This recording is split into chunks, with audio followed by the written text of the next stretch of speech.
Сместувањето тука за нас значише безбедност. Стравот во кој живеевме со децата веќе е зад нас. Многу често бевме и гладни. Одев на работа, а пари пак немав. Целата плата му ја давав. Ни оставаше само за леп, а по некој пат ни толку. И ако нешто му прозброев, ке не претепаше пред децата. 13 години низ Голгота поминувала оваа жена која сега е сместена во шелтер центарот во Струмица. После секајнеа повторно има надеж за подобар живот. Тука сме 1 месец и децата пак почнаа да се смеат. Ми дадоа надеж дека ќе ме заштитат.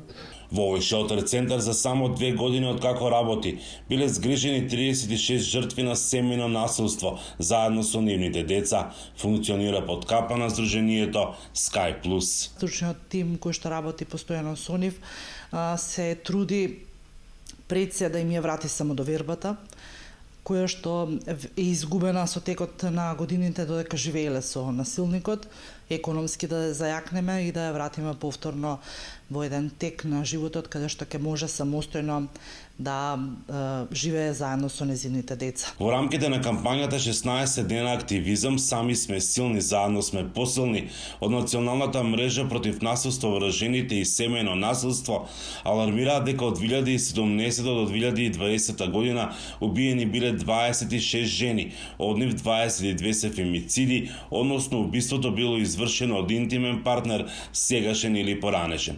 Убиството на жени, посебно од страна на интимниот партнер, треба да биде класифицирано како потешко кривично дело или да биде одвоено како посебно кривично дело со сите можни отежителни околности кои што ние сакаме да бидат предвидени. Секоја година 1500 македонки се ново евидентирани жртви на семејно насилство. Од 2017 година функционира и женски интервентен фонд, преку кој им е помогнато на 87 жени. Собраните средства се заменети за потребите на жртви на семејно насилство. Покриваме закупнина доколку им треба, определени сметки посебно за струја, тие знаат да бидат повисоки. Покриваме адвокатски услуги, плаќаме адвокат доколку треба да се процесира предметот и да се оди на судско застапување.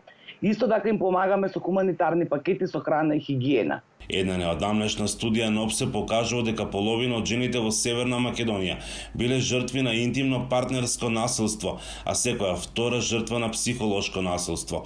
Една од 7 жени е жртви на физичко или сексуално насилство. 60.000 жени пак биле демнети. Само 2% од жените кои биле жртви не го пријавиле инцидентот кој го сметале за најсериозен во полиција.